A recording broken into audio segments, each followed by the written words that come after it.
So hi, good evening, everyone. Welcome to another episode of Let's Talk Money with Friends. My name is Gabrielle. It is always my pleasure to be here live with you on a Wednesday. Yes, Wednesday is my day for me to have a quick conversation with you about life, money, and everything else. We say on this show that money encompasses everything. So on Let's Talk Money tonight, we're gonna have a quick conversation about why women matter. Yes, I'm a woman. Aren't I a woman? Yes, I am a woman. So it definitely is important for us to take a moment to celebrate women. And we know today, so I want to say happy International Women's Day. For those of you who are women and for those of you who care for women, I'm sure you are celebrating today. I posted something online earlier saying to all my beautiful sisters and courageous sisters, you matter. So definitely on the show tonight, we have a couple of guests who are running late. And unfortunately, I guess some people are out there celebrating. I would be out there celebrating too if it weren't for the fact that I needed to be here in front of you doing this tonight, because we know celebrating women is important. So, but why is it so difficult for people to celebrate women? And we know that some of the conversation that I've had this week with friends and families who saying women, we are always at the bottom of the pyramid. Why are we at the bottom of the pyramid? Because society has placed us there, not because our value has placed us there, not because our worth has placed us there, but it's because the society that we live here, the society at large, all over the world, women are being marginalized, being put to the periphery, put to the side because they don't feel like women are worth it. But so today, the fact that the world is celebrating International Women's Day, it's a great thing, and we are very appreciative. We know no month or day can celebrate us because we've contributed so much to the society. So yeah, I wanted to say that be patient with some of my guests who are trying to get on. But meanwhile, let me have a conversation with you because, I'm a woman and I love to talk and I love to have conversation. Because the other day I had put something online says, strong people, I feel like I'm very strong. We discuss ideas. Those who are not so strong, average folks, they do discuss events. And those who are very weak, unfortunately, they spend much of their time discussing people. But on this show, Let's Talk Money with Friends, we're making a concerted effort to discuss ideas. So one of my very favorite, I remember when I was in college, I had a very progressive, woke English professor, a mid-aged white guy, but he was very woke. And he used to have us read I would say poems and stories and books that were very progressive, because he was also a feminist. And later on this show, we'll talk about what is feminism, because you cannot celebrate women if you're not a feminist. So yes, so he had shared this poem with us that I posted online. It says, "What's that smell in the kitchen?" Now, we all know kitchen is synonymous with women cooking, right? Some cultures, they feel like everything that a woman can do, the only thing a woman can do is only in the kitchen. So it says all over America, women are burning dinners. Why are women burning dinners all over America? So the poem went on to say it's lamb chops, those of you who eat lamb chops in Iowa, it's haddock in Providence, it's steak in Chicago, tofu delight in Big Sur, red rice and bean in Dallas. Now, if this wasn't about America, red rice and beans, definitely I can relate to that. The people that I know will be burning red rice and beans. All over America, women are burning food. They are supposed to bring in calico, with calico smile on platters, glittering like wax. Anger sputters in her brain pen, confined, but spewing out missiles of hot fat. Carbonized despair presses like a clinker from a barbecue against the back of her eyes. If she wants to grill anything, It's a husband over the snow, fire. If she wants to serve him anything, it's a dead rat with a bomb in its belly, ticking like the heart of an insomniac. Her life is cooked and digested, nothing but leftovers in Tupperware. Look, she said, once I was roast duck out of your platter with parsley, but now I'm spam. Burning dinner, it's not incompetence, but war. So when you think about it, the kitchen is synonymous with women. And when I first read this, I was like, you know what? I want to be one of those women who get the choice, who have the choice to be in the kitchen, because having the choice to be in the kitchen is very important. Not being forced to be in the kitchen, because when you are being forced to be in the kitchen, meaning like when you are being forced by society to only have a one-dimensional life, you will have despair. Not only will you be burning food, but also you will be not happy. What should have been a happy activity, like cooking, because I know when I cook, I get a lot of joy in doing that. So I do have that calico smile when I cook, because I get a lot of joy out of that. And I know many women I know who do have that. But how many women do you know who are not happy in the kitchen because they are being forced to be? Years ago, I knew this girl who was married. She was a housewife, and she was very unhappy with that setting, with that situation. And I remember going to her house once. She lived out of state, so I went there for a long week, and for a week actually, and I couldn't wait to get home, because at first I thought they had a happy home and things were really going well.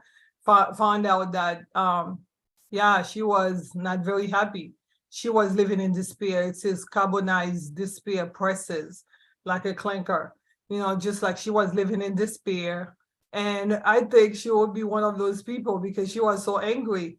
She would be one of those women to say, if she wants to grill anything, it's a husband over a slow fire. Because you cannot be unhappy. You cannot live in a life of unhappiness. It's so important that if you're gonna choose to be a housewife, that you get that choice. But if you're not gonna be choosing, if it's not your choice, that you are able to do what you like, you are able to have options. So that's why for me, when I think of women, when I think of our lives, I think about the opportunity for us to have choices. So what's that smell in the kitchen? It better be a good smell, because if it's not something that you're choosing to do, if it's not your option, if you haven't made the decision to be the housewife, you haven't made the decision to be confined to that environment, then definitely it's gonna be a bad situation, because it says burning dinner. It's not incompetence. Many times people are doing things not because they cannot do it better. They're doing it because they're reacting to anger. It says, but war. So we don't want you to be at war on International Women's Day. We want you to be happy, because why? We feel like all over America, if women are burning dinner, it's because they're not happy. And we want you to make a concerted effort to celebrate women. Why is it important to celebrate women? Because, hey, aren't we the mother of humanity? We are the mother of humanity. We gave birth to humanity. And we know that women for years have had to fight for social justice, for equality. We've had to fight from day one. I'm wearing my colors. This is the women's suffrage color. It's yellow, purple. I have in my purple nail polish, and my white or beige, it's white. But it's so important that we understand as women that we learn our history, we learn about women who came before us and women who are still fighting today to make it a better world for us. At the end of the day, we have women who've given up their lives, who give their lives up to fight for the civil rights movement. Many of them did not get are not getting the accolades or didn't get the respect that many of their male counterparts got. Women who fought hard so that we could vote, women who fought hard so that we could have a voice, the women's liberation fought so hard for women, especially women like myself and women like yourself. It's very important that even today we are fighting for wage equality. So many of us are getting paid only 70 cents for every dollar a man is making. And for Black women, it's even worse. So how can you celebrate women if you are not doing everything in your power every single day to make sure that they have the same equal treatment as men? Then that's all women, Black women, Asian women, Latino women, and white women. We all should have the same respect and the same treatment, because the best way to celebrate someone is to honor them and to be right by them. I think a couple of weeks ago, I had this show called, Love Matters. And I said, I want to love you and treat you right. If you're going to celebrate us, you're going to love us, treat us right. It's very important, because celebrating us, it's not just, congratulations, happy International Women's Day. I know so many institutions. I was looking on LinkedIn today, institutions like big banks and big institutions and companies, they're all saying happy International Women's Day. And those are the same institutions, whether they're mortgage companies or financial companies or real estate companies, or they are engineering, arts and engineering. I know many of these companies, I'm familiar with them. I've met friends who are working for them. And those people are saying like how terrible it is to work in those environments. You're treating your employees, your female employees, like second-class citizens. And then on International Women's Day, you're saying happy International Women's Day. The two don't match. You cannot be so compartmentalized in your thinking to think that you can actually treat women with disrespect 364 days out of the year, and then one day you say happy Women's Day. Because if you are someone who's gonna respect and treat women right, you have to do it every day. You gotta do it every day. And the celebration cannot just be one day. So, we all have had heroes, right? Don't you have heroes? We know when I first came here, even back home in Haiti, for those of you who don't know, yes, I was born in Haiti and I came here as a teenager. And I remember when I first came and I had to learn. Actually, before I say Haiti, before I said America, let me just say one of the things that I loved the most as a youngster, as a child studying back home in Haiti was history. I really loved history, but unfortunately, like the United States and everywhere else, the only thing you learn about history, most of the characters in history are male. You hear about Dessalines, Toussaint Louverture, Capolamore, Henri Christophe. You heard about all the leaders that we had, forefathers of the Haitian Revolution. You hear about mostly the men. That doesn't mean the women were not in the history book, but they were not emphasized. They were not at the forefront of our conversations, right? So I went to an event a couple months ago, and someone was selling books, books that it was a book fair and a presentation, and I bought this book, She-Roes of the Haitian Revolution. She-Roes of the Haitian Revolution, and I've been reading it, and I learned so many stories about so many great women, because you cannot know who you are if you don't know your history. So yes, we are demanding everybody, men and women, to respect women, right? Because you as a man must respect women, right? And love us and treat us right. But also women must do the same thing, because many times the people who are stepping on other women are women. So it's very important that we know who we are, so we know we deserve to ask for respect, right? But at the end of the day, in order for you to know who you are, you have to go back. You have to go back to your history. So I was reading about Anna Kaona. If you've never heard about her, you definitely want to hear about her. She was a warrior, someone who was not willing to bow down to anybody. When the white man or the European decided that she didn't deserve to have life, she was willing to take death instead of slavery. So I just learned, I think when I was in school in Haiti, we had learned a little bit of that, but it's been a long time, so I forgot about so much of that. Um, Cecile Fatima, yeah, and Toya. I was talking to someone yesterday, actually, he mentioned that. And Toya, the woman who actually raised Dessalines. Dessalines was our first emperor, the man who was instrumental. He's a forefather. He's almost like George Washington for Haiti.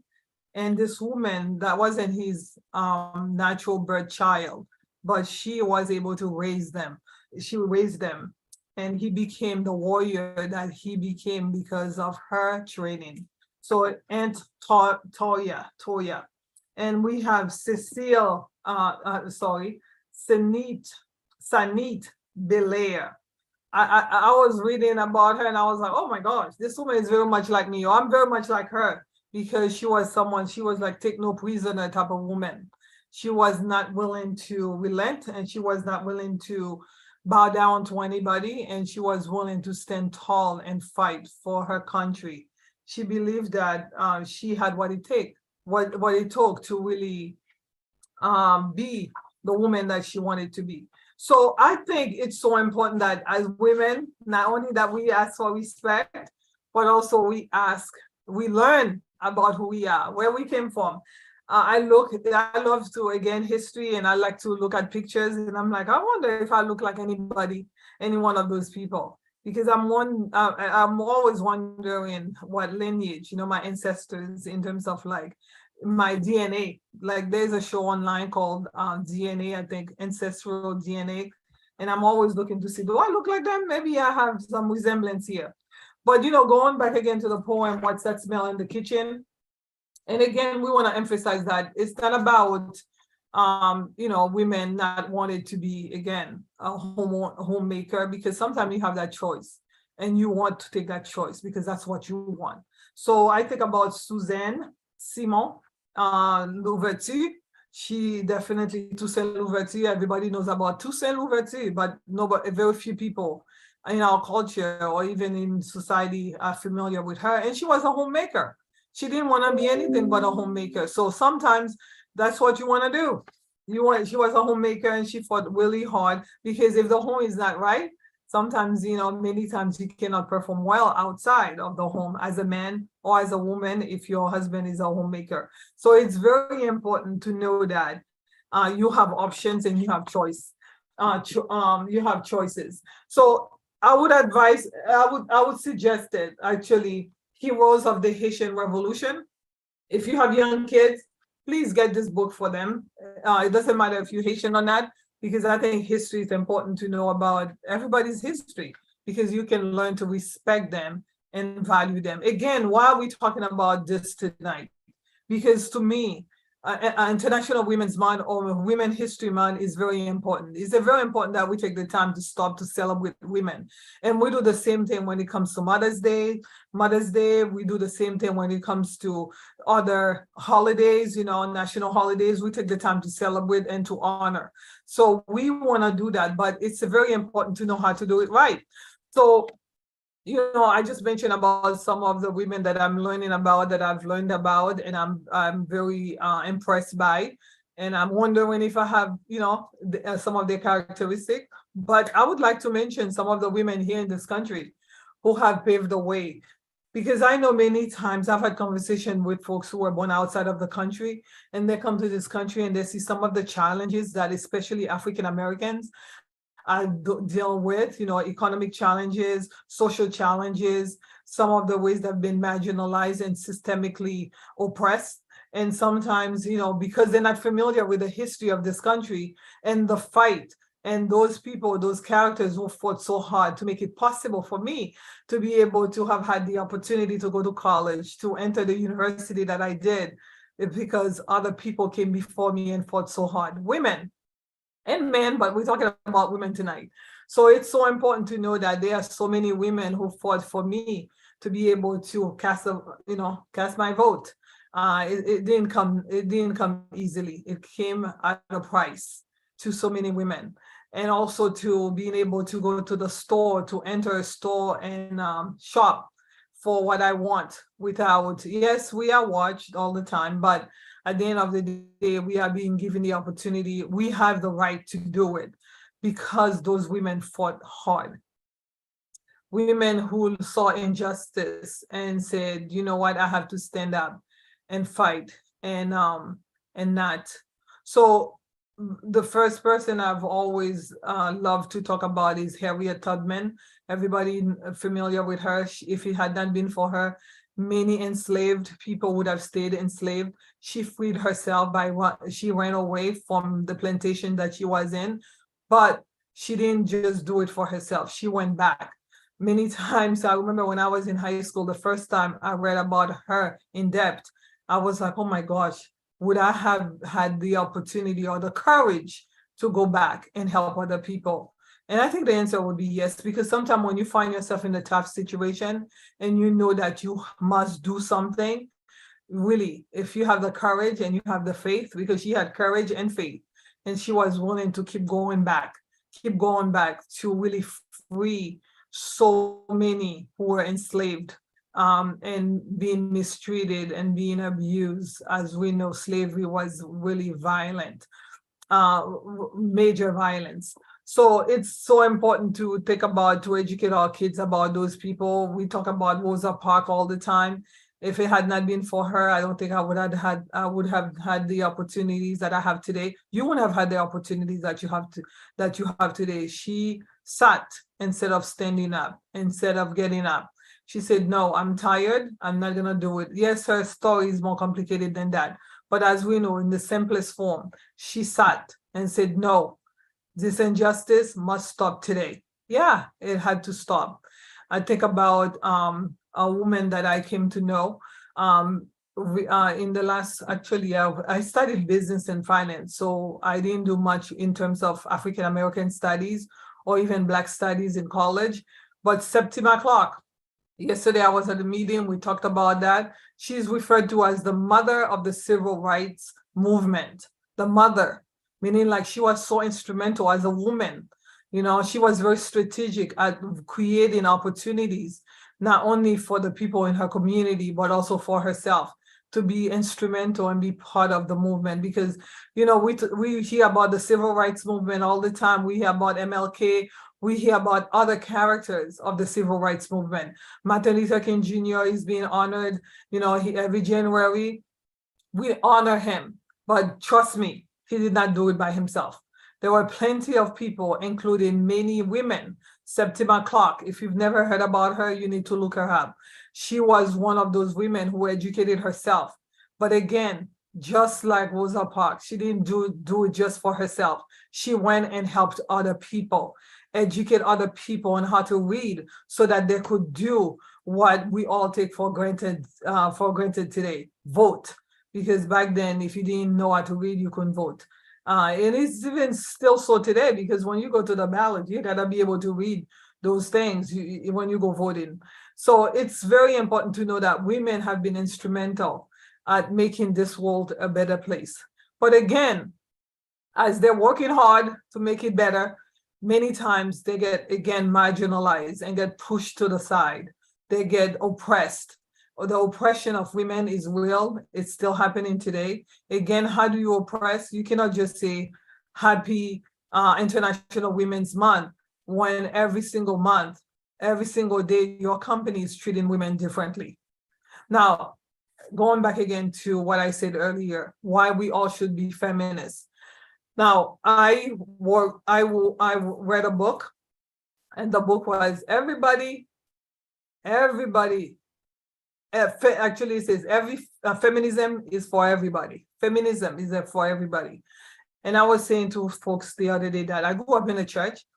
I grew up in a Christian home. I grew up in an environment where when I was getting older, as I was getting older and I heard the word feminism, right? Or feminist.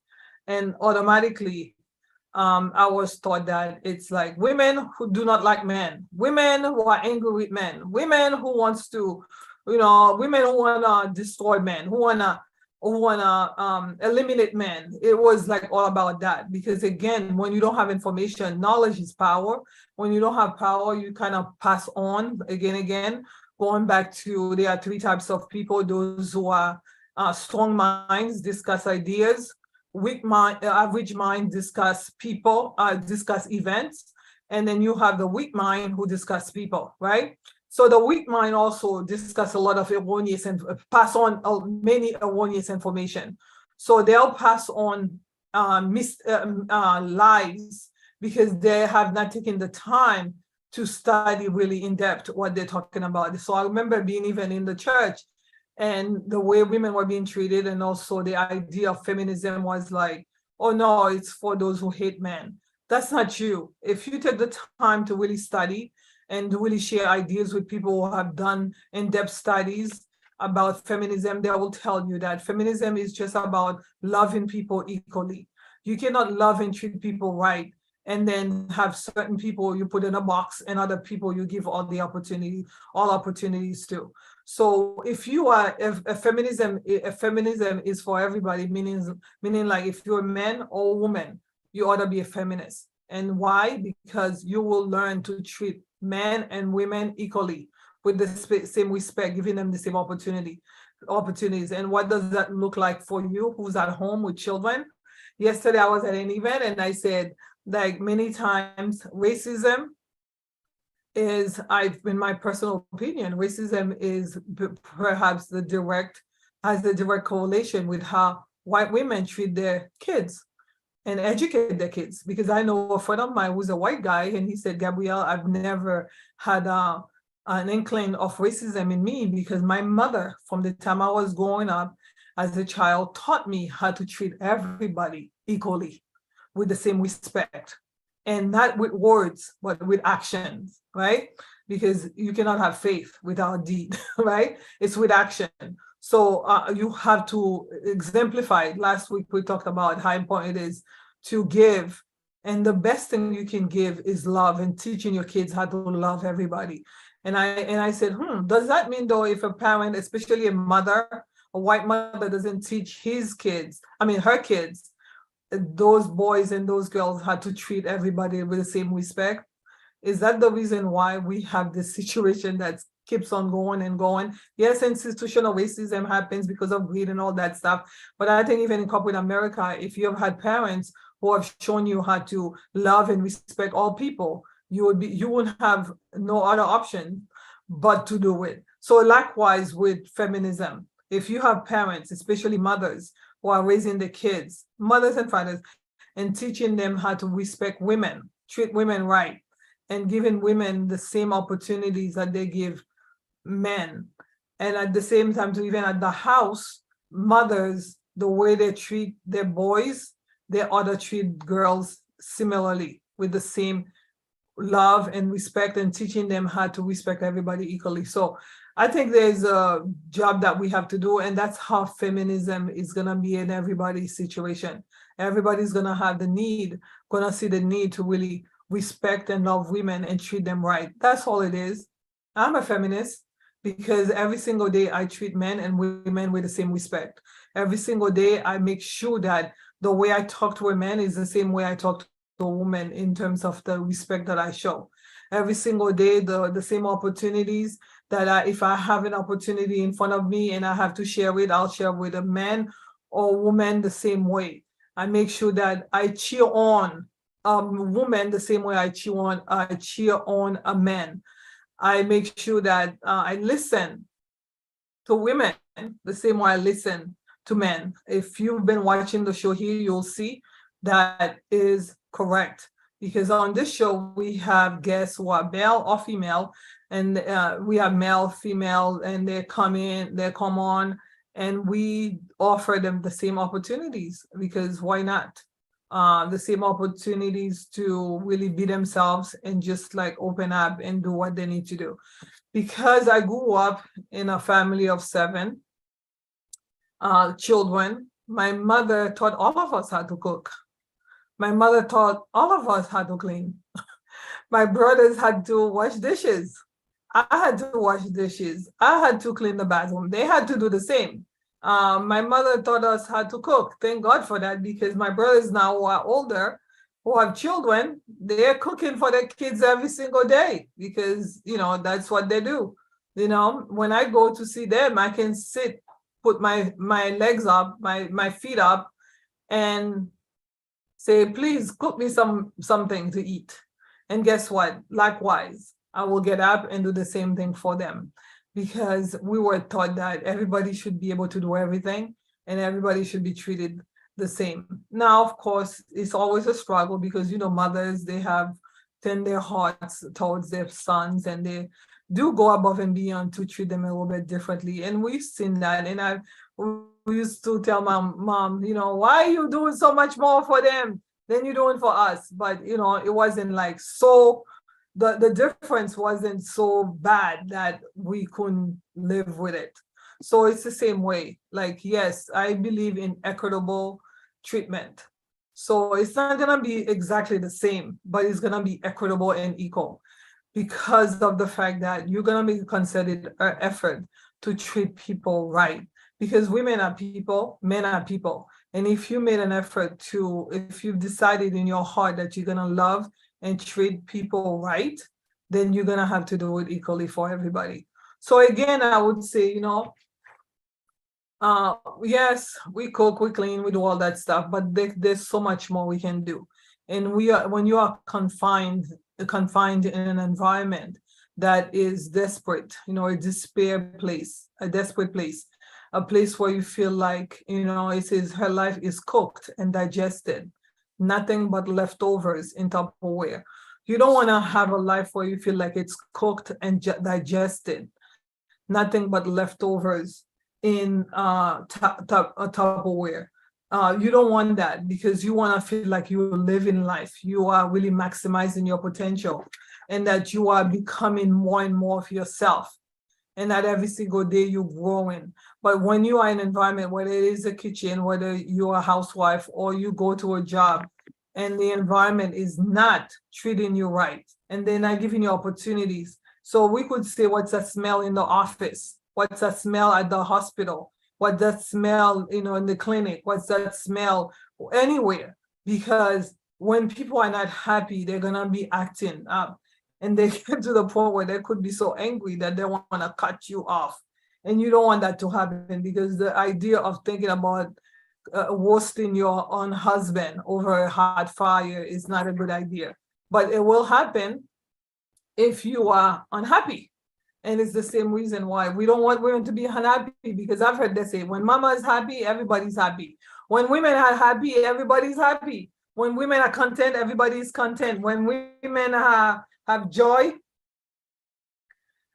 everybody has joy. I have a friend of mine here who she just texted me, and she said she's gonna come on, and I want her to come on because I think she's an amazing woman. She's one of those women that I felt like it was God sent. She came into my life just a few years ago, and I've learned so much from her. She's a younger woman. I've learned so much from her, and she, of course, has learned so much from me, because again, I believe that to whom much is given, much is required. And I'm a woman who feels like I have been given so much, and I'm compelled to pay it forward. So I'm always sharing ideas. I'm always cheering them on, and I'm always trying to do everything in my power to make sure that when my time, one of these days, people will be, maybe 50 years from now, they'll be doing International Women's Day celebration podcast, and they'll be like, let me tell you about Gabrielle. Gabrielle was one of those women who loved other women. She was one of those people who would cheer other women on. And she was one of those women who respected everyone, men and women. And I cannot wait for her to come on. And the reason I want to do that is because I have a story to share, but I want to wait for her to come on to share that story, because it's really about why I became the person that I am today. Because I became the person that I'm today because of two different experiences, and I want to share that when she comes on. But yeah, so again, tonight is one of those nights where I had several people line up to be here, but for some reason or another, life happens, right? Life happens. When life throws you lemon, what you do? You make lemonade.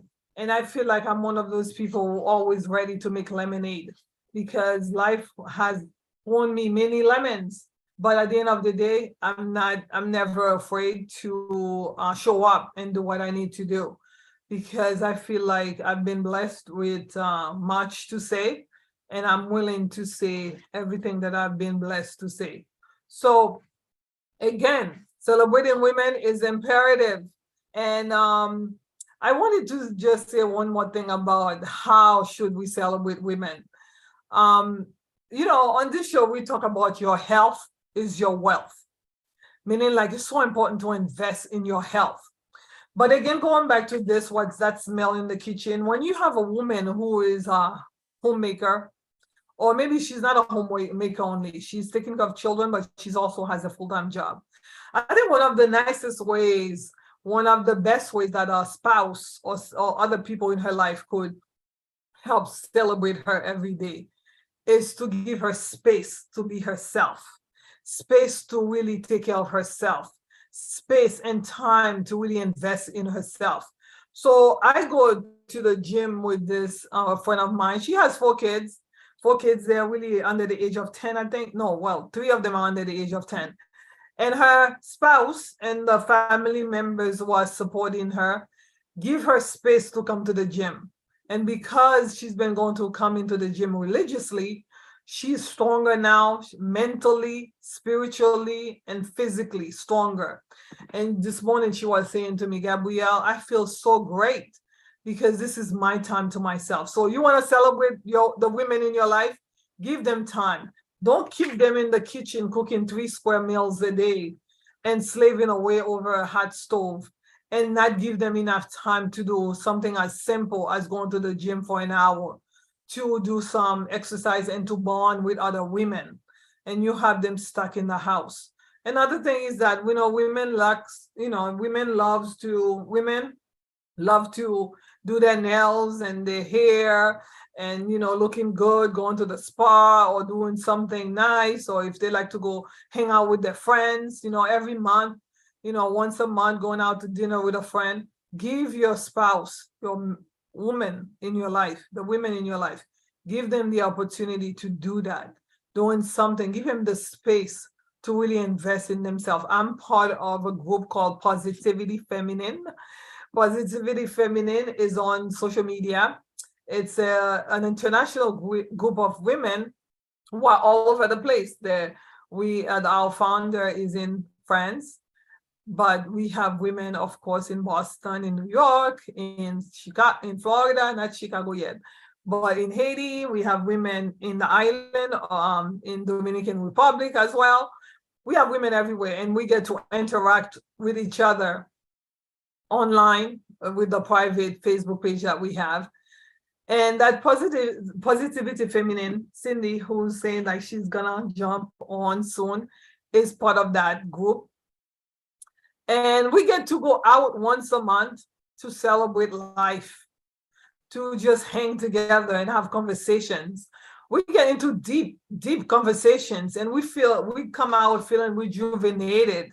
Sometimes we actually do things like going for a massage. Like, can you imagine 10 Haitian women who are at a spa or at a massage place getting massages? I remember one time we went to a place not too far away from here, and this lady was saying like, what are you guys doing here? Like, tell me about you. You all look so happy. We were having so much fun and laughing. It's so important to give your wife, your sisters, the women in your life an opportunity to do stuff like that. It's very important to give them an opportunity to come out and really live life, because one of the ways that you can celebrate the women in your life is to give them space for themselves, give them an opportunity, time, Because when a woman is so busy taking care of children all the time, she's so busy taking care of the household, she's so busy in trying to make money because she has to work full-time, 2, 3 jobs, and she's so busy taking care of a spouse, she's so busy taking care of family members. Sometimes they have older parents, and the sandwich generation, they're taking care of their kids and their parents. When they're so busy and they don't have time, guess what?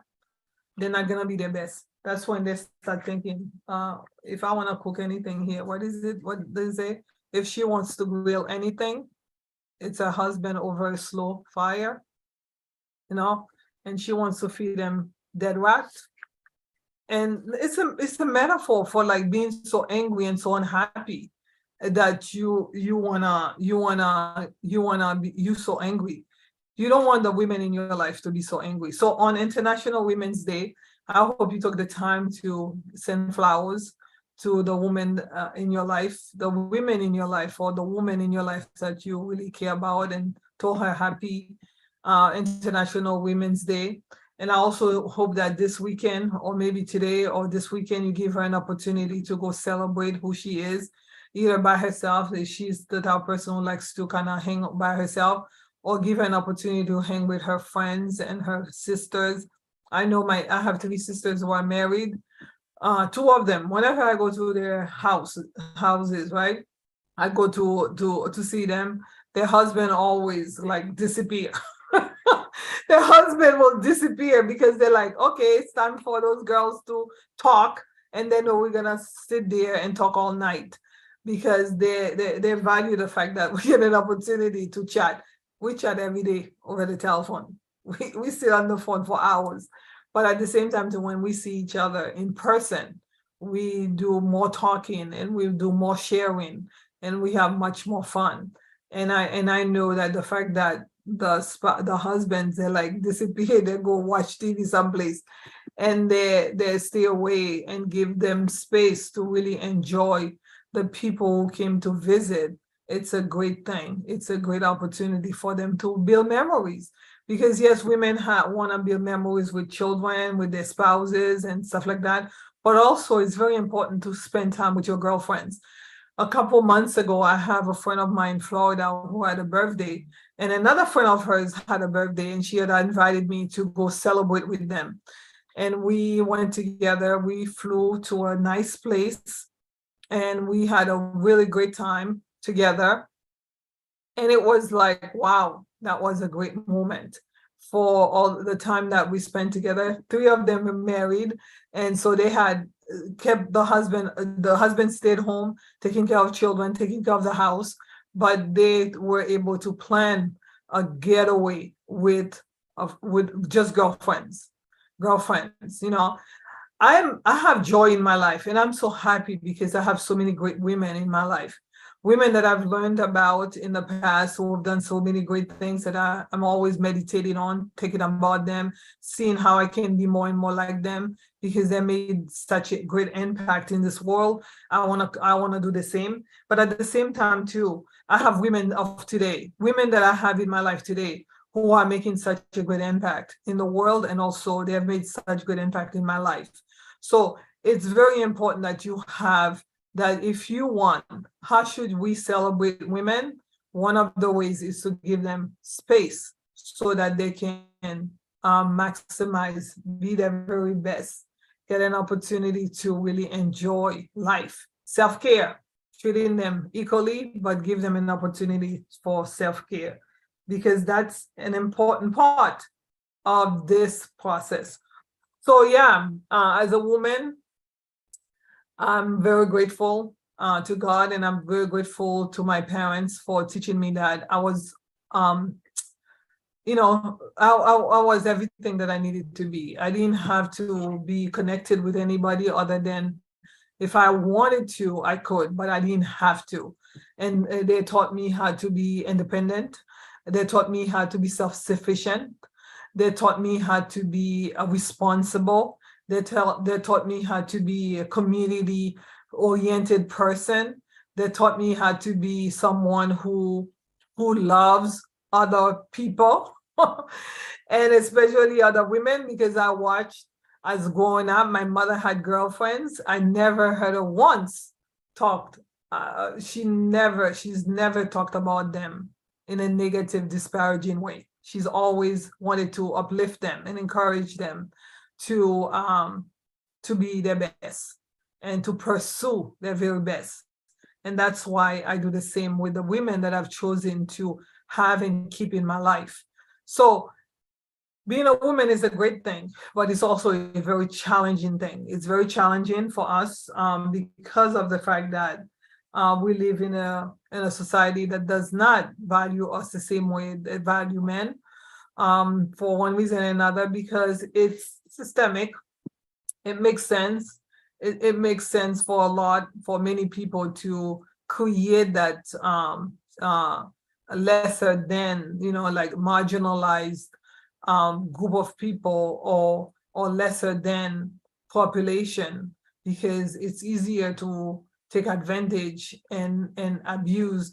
Because when you think about it, if you go to a company and they had a budget for $200 a week, let's say everybody was getting paid $100 and they had two people, and they hired a man and they give him $100, but the other $100 supposed to go into the pocket of another woman who was gonna be hired, or was hired with the man.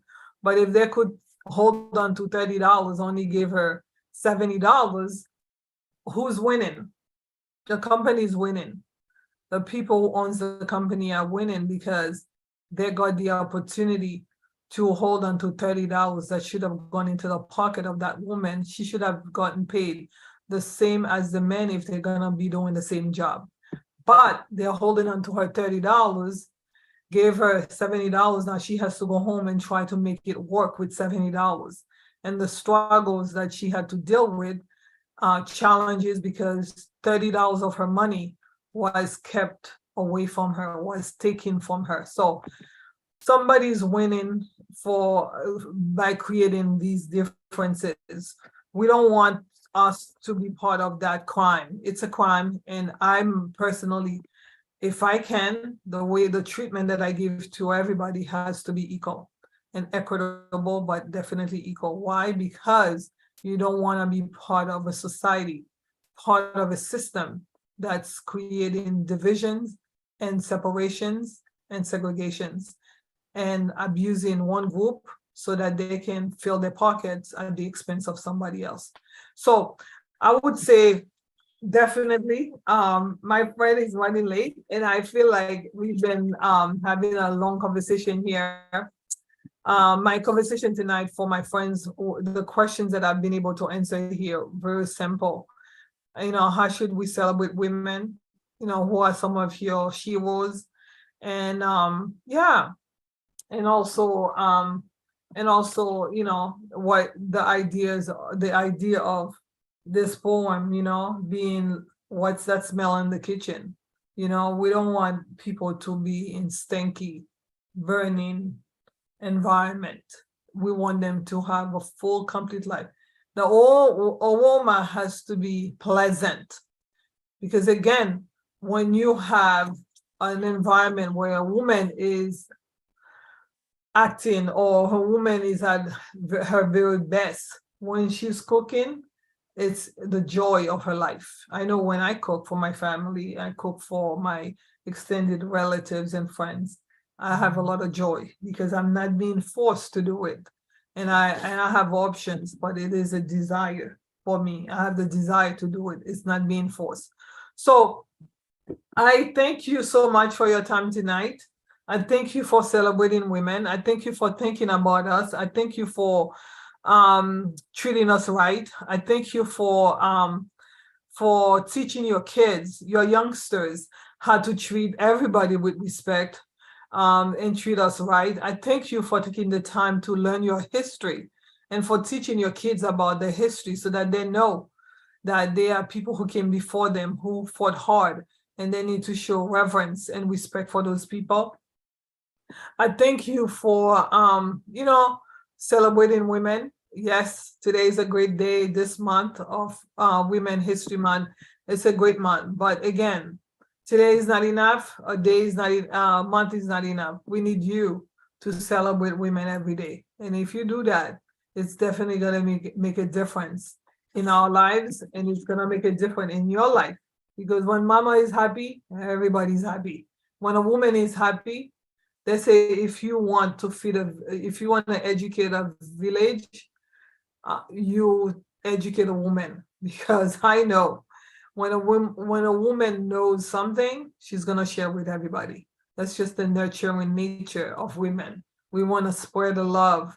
We want to spread the love. We want to make sure that everybody around us have something out of what we have. Every single one of those women that I read in the book here, even including the woman, yeah, every single one of those women that I read in the book here, all of them did it not only for they did it for themselves, but they also did it for community. Actually, there's this one woman called Mary Jane. She was asked to be married. Like this one general called her and say, "Do you want to marry me? I would love to marry you." And her response was, "Let's build our country first and our home later." So sometimes everybody's trying to force a woman to build a home, when the truth of the matter is, if you treat a woman right and you do what's right by her as a country, she'll have the opportunity to help build the country, and then our home will come next. So thank you so much for your time. I appreciate your time tonight. I appreciate the fact that you took the time to listen to me. And I'm so sorry. I know my friends were planning on coming, but I know many of them told me there were several activities going on tonight, and they were gonna have a challenge. And I respect that, because I know they are the type of women and men who would have done right by me, because that's who they are. But unfortunately, it is what it is. So go love a woman tonight. How do you love her? By being a feminist. What is a feminist? A feminist is someone who's decided to love a woman the same way and treat a woman the same way he would treat a man. The same respect, the same kindness, and do everything in his power or in her power to treat that person, the woman in front of him or her, right. So thank you so much. Have a blessed night. God bless you. See you next week for another episode of Let's Talk Money with Friends. This is a labor of love. When you read history, you're like, okay, why are these people doing all this?